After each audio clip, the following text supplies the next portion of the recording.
धर्मनगरी हरिद्वार में माघ पूर्णिमा के अवसर पर उमड़ पड़ा आस्था का सैलाब। श्रद्धालुओं ने लगाई आस्था की डुबकी।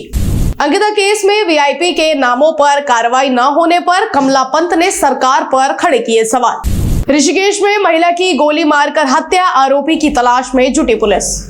विकासनगर में नशेड़ी युवकों का तांडव, बाजार में गाड़ी से मचाई भारी अफरा तफरी।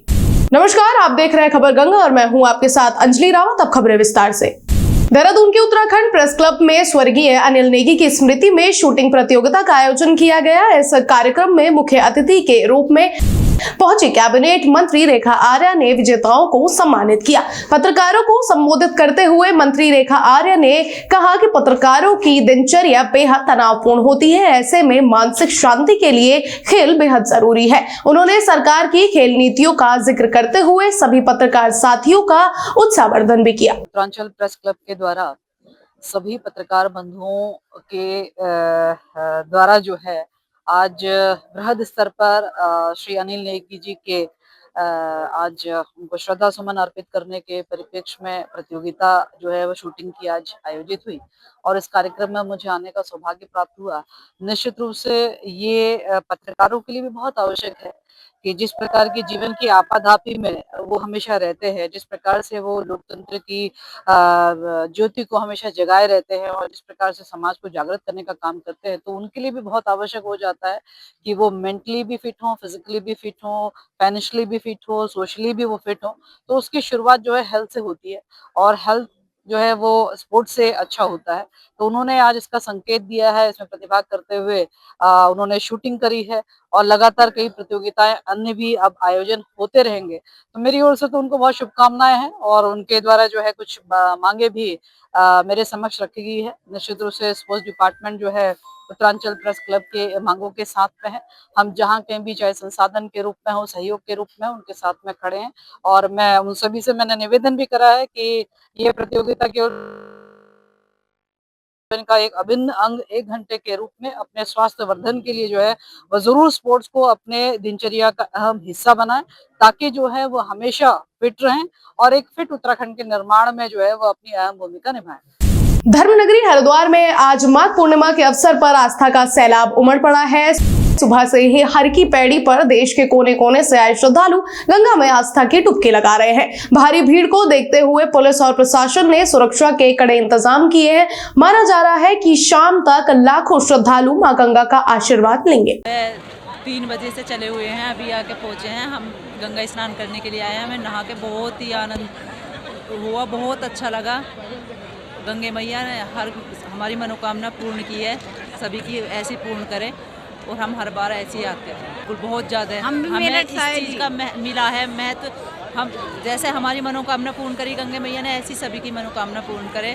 बहुत अच्छा लग रहा है, नहा के बहुत अच्छा लगा। नहा के बिल्कुल भी ठंड नहीं लगी। बहुत अच्छा लगा, बहुत अच्छा महसूस हो रहा है। बहुत ही मतलब दिव्य महसूस हो रहा है, जैसे माता गंगा की साक्षात कृपा हो रही हो, महादेव की कृपा हो। कहते जब लगी थी पर अब नहीं लग रही, अब ऐसा लग रहा है माता का आशीर्वाद हो। बहुत ही अच्छा नज़ारा, एकदम देखने दिखाने लायक और बेहतरीन। आनंद आ रहा है, पूरा आनंद आ रहा है, भक्ति में है। अंकिता भंडारी मामले में अंकिता यात्रा संयुक्त मंच की संयोजक कमला पंत ने सरकार और जांच एजेंसियों को कटघरे में खड़ा कर दिया है। उन्होंने सवाल उठाया कि जब ऑडियो और वीडियो के जरिए वीआईपी के नाम उजागर हो चुके हैं तो फिर उन पर कार्रवाई क्यों नहीं की जा रही है। कमला पंत ने सीबीआई जांच की पारदर्शिता पर भी सवाल उठाते हुए कहा कि 20 दिन बीत जाने के बाद भी कोई तथ्य सार्वजनिक नहीं किया गया। उन्होंने मांग की है कि सबूत मिटाने वालों के नाम सामने लाए जाएं और कानून के सामने सबको बराबर माना जाए। पंचायत का ये चीज वैसे हम तय करेंगे, लेकिन आज तक का जो हमारा तय है वो बहुत साफ है कि हमारे सामने 2 चेहरे बहुत स्पष्ट हो गए हैं वीआईपी के। एक हमारे क्या कहते हैं गौतम जी हैं और एक हमारे अजय कुमार जी हैं। ये 2 चेहरे इन्हीं के जो लोग हैं, इन्हीं के पार्टी के लोग हैं, चाहे वो सनावर हैं जो इन्हीं की प्रतिनिधि रही हैं, उन्होंने इसको उजागर किया है। तो जब 2 नाम चेहरे लगातार वीडियो से आ रहे हैं, उनके ऑडियो से आ रहे हैं, नाम जनता में जाहिर हो चुके हैं, उसके बाद सरकार मौन क्यों बैठी हुई है? क्यों नहीं उनकी जांच की जाती है इन दोनों की? तो हमारे सामने अब प्रश्न ये नहीं है कि कौन वीआईपी है। वीआईपी सामने दो दिख रहे हैं, आप उनकी जांच क्यों नहीं करते हैं? पहला सवाल। दूसरा सवाल ये है कि सीबीआई की जांच आज 20 दिन हो गए, आपकी संस्तुति का क्या हुआ? आपने उसको क्यों नहीं जनता में सार्वजनिक किया है? अभी तक जो संस्तुति है उसका ड्राफ्ट जनता में सार्वजनिक क्यों नहीं कर रहे हैं? दूसरी बात मेरी ये है, इसके साथ साथ किसने साक्ष्य मिटाई, वो कौन लोग हैं, उनका खुलासा सरकार तत्काल करे। चाहे वो हमारे मुख्यमंत्री के नाम आए उसको बुलडोजर चलाने में, चाहे किसी और के नाम आए हैं, तो उनको क्यों नहीं जांच के दायरे में लाया जा रहा है? क्यों सरकार मौन है? अगर उसमें कोई भी व्यक्ति आ रहा है, चाहे वो मुख्यमंत्री हो चाहे वो सामान्य आदमी हो, तो उनको जांच के दायरे में लाया जाए, ये हमारी मांग। सितारगंज के बालिका इंटर कॉलेज में जिला विधिक प्राधिकरण द्वारा एक महत्वपूर्ण जागरूकता शिविर का आयोजन किया गया। इस दौरान छात्राओं को दहेज प्रथा जैसी सामाजिक बुराइयों और उत्पीड़न के खिलाफ आवाज उठाने की जानकारी दी गई। सबसे पहले जिला प्राधिकरण सेवा समिति के जितने ये टीम वर्क में जो टीम आए हैं उनको मैं धन्यवाद देना चाहती हूँ। ये समय समय पर आके हमारे बच्चे को जागरूक करते हैं। इनका आज टॉपिक था दहेज को कहो ना, यानी दहेज के विरोध करने के लिए टॉपिक पर इनके यहाँ से आए हुए एडवोकेट मैडम अनीता, नीतू और मनोज जी, सभी पूरी टीम ने हमारे छात्राओं को जानकारी दी। और लास्टली मुझे भी बोला कि आप मैडम इस पे क्या विचार दे सकती हैं। मैंने कहा कि बच्चों, अगर आप जागरूक होंगे तो हम अपने दहेज प्रथा की कुरीतियों को खत्म करने में अपना सहयोग या योगदान दे सकते हैं। इसमें हमारी छात्राएं ने बहुत सारी बातें सुनी और कैसे कर सकते हैं उसके लिए सबसे पहले आपको खुद अपनी उपलब्धियां बनानी पड़ेगी, जैसे पढ़ाई पूर्ण करनी पड़ेगी। जब आप पढ़ेंगे लिखेंगे सशक्त होंगे तभी इसका विरोध कर सकते हैं। अगर आप कुछ नहीं करेंगे तो घर वाले करेंगे, बैठे हुए रहने से आपकी बात को कोई नहीं मानेगा। तो इस कुरीतियों को खत्म करने के लिए सबसे पहले अपनी काबिलियत को सुधारना पड़ेगा। खटीमा के दमगढ़ा में प्रशासन की मिलीभगत से 120 एकड़ में खड़ी फसल ट्रैक्टरों से रौंदने का सनसनीखेज मामला सामने आया है। पीड़ित जमींदार का आरोप है कि बिना किसी नोटिस के गलत अदालती आदेश का हवाला देकर उनकी जमीन पर जबरन कब्जा कराया गया। इस कार्रवाई के बाद से जहां इलाके में तनाव का माहौल है, वहीं प्रशासन के अधिकारी कैमरे के सामने कुछ भी बोलने से बच रहे हैं। नाम युवराज तलवार है, मेरे पिता का नाम किरण तलवार है। मैं अशोका फार्म का निवासी हूँ बगोलिया में। मेरे साथ कल एक घटना हुई थी जहाँ प्रशासन आके मेरी ज़मीनें जोत के चला गया बगैर कोई नोटिस दिए। मेरी खड़ी फसल गन्ने की, मेरी खड़ी फसल गेहूं की, और आज भी वही कार्य हो रहा है। आज भी हमने एसडीएम को फ़ोन किया, हमने सबको फ़ोन किया कि ये रोकिए, हमें कोई ऑर्डर तो दीजिए, कोर्ट का ऑर्डर दीजिए, किस हक से आप मेरे खेत में घुस रहे हैं। आज 1 फरवरी को भी यही कर रहे हैं, अभी तक ये रुके नहीं हैं। यहाँ पर खातेदार कपिल तलवार और अजय कपूर और निर्मल सिंह और उनके कई खातेदारों के अधिवक्ता हूँ, और उनका केस बंटवारे का सिविल का चल रहा है, जिसमें मैं वकील हूँ, और जिसमें कहीं भी किसी प्रकार का कोई आदेश नहीं हुआ है।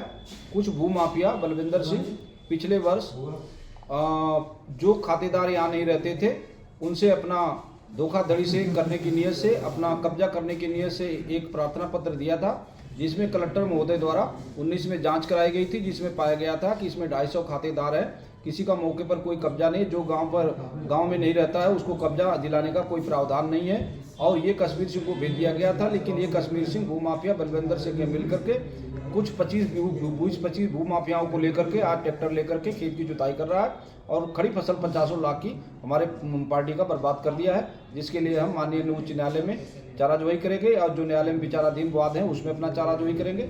और फसल बर्बाद हो गई है और उस भूमाफिया का मन बढ़ा हुआ है। पिछले वर्ष उसने हमारे क्लाइंट निर्मल सिंह से 25 एकड़ की फिरौती मांगी गई थी, जिसकी सीडी भी बनाई गई, जिसकी सीडी भी जगह जगह भेजी गई, जिसके संबंध में गुंडा एक्ट का केस मेरे द्वारा जो है उसके ऊपर विचाराधीन किया गया है, जो माननीय न्यायालय में विचाराधीन है। कोई कार्रवाई नहीं होने से उसके मन बढ़ते जा रहे हैं और अभी भी तत्काल वहाँ पर अपनी माफियागिरी दिखा रहा है और कुछ भी कर सकता है।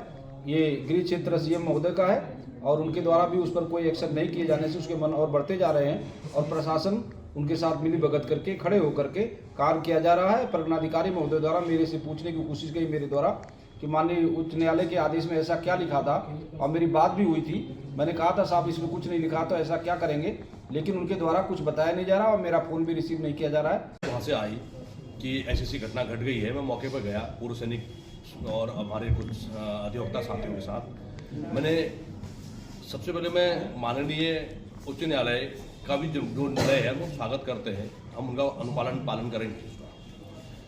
तो लेकिन जब हम मौके पर गए हमने एसडीएम साहब से कहा कि आप हमें वो आदेश दिखाइए जिसमें ये फसल को रौंदने का जो आप काम कर रहे हैं, कि ऐसा कोई आदेश है।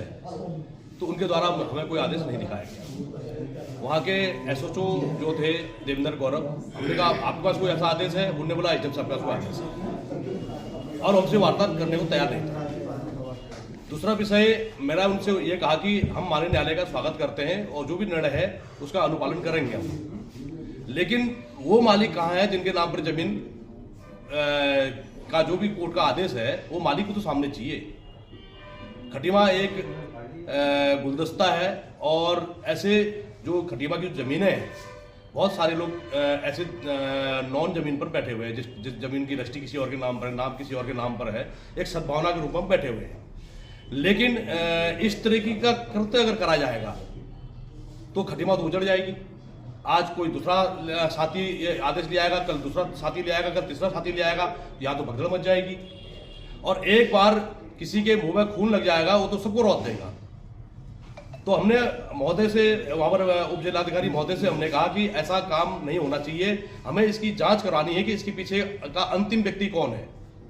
हमारे माननीय मुख्यमंत्री उत्तराखंड सरकार के श्रीमान पुष्कर सिंह धामी जी ने सेटलमेंट की बात करी है, जमीनों की चकबंदी की बात चल रही है, और एक तरफ कुछ लोग ऐसा करते कर रहे हैं। ऋषिकेश के शिवाजी नगर में शनिवार देर रात एक महिला की गोली मारकर हत्या से हड़कंप मच गया। मृतका एम्स से जुड़ी एक निजी संस्था में कार्यरत थी। जानकारी के मुताबिक रात करीब 9:30 बजे एक युवक ने महिला के घर का दरवाजा खुलवाया और जाली के पास से पिस्टल से ताबड़तोड़ फायरिंग कर दी, जिससे महिला की मौके पर ही मौत हो गई। पुलिस के अनुसार आरोपी युवक लक्सर का निवासी बताया जा रहा है। फिलहाल सीसीटीवी फुटेज खंगाले जा रहे हैं और पुलिस की टीमें हत्यारे की तलाश में जुटी हुई है। देखिए 9:30 बजे के आसपास 112 पे सूचना प्राप्त हुई थी कि शिवाजी नगर में एक युवती को गोली मारी गई है। तो सूचना पर जब पुलिस पहुंची तो महिला गंभीर रूप से घायल थी और उसको तत्काल 112 के माध्यम से हॉस्पिटल पहुंचाया गया है और उसको गोली के डॉक्टर द्वारा उसे मृत घोषित किया गया। और अभी उस पर सब पहलुओं पर जांच की जा रही है, अभी देखा जा रहा है कि किसके द्वारा ये। प्रथम दृष्टि से क्या कुछ मैडम जाँच में पाया गया कुछ? देखिए फिलहाल तो ये हत्या का ही मामला लग रहा है, किसके द्वारा किया गया है इसमें ये जांच का विषय, इसमें देखा जा रहा है। देहरादून में वेटरन क्रिकेट एसोसिएशन उत्तराखंड की ओर से आयोजित वेटरन क्रिकेट कप का रोमांचक मुकाबला संपन्न हुआ। वर्ल्ड एकादश और भारत एकादश के बीच खेले गए इस 40 ओवर के मैच में भारत की टीम ने बाजी मारी। वर्ल्ड एकादश के 239 रनों के लक्ष्य को भारत एकादश ने महज 10 ओवरों में ही 4 विकेट खोकर हासिल कर लिया। विकासनगर के डाकपत्थर रोड पर बीती शाम नशे में धुत युवकों ने जमकर उत्पात मचाया। यहाँ आई i20 कार में सवार 2 युवकों ने पहले कई बाइकों और एक ठेले को टक्कर मारी, फिर दुकानों के बाहर तोड़फोड़ कर बाजार में अफरा तफरी मचा दी।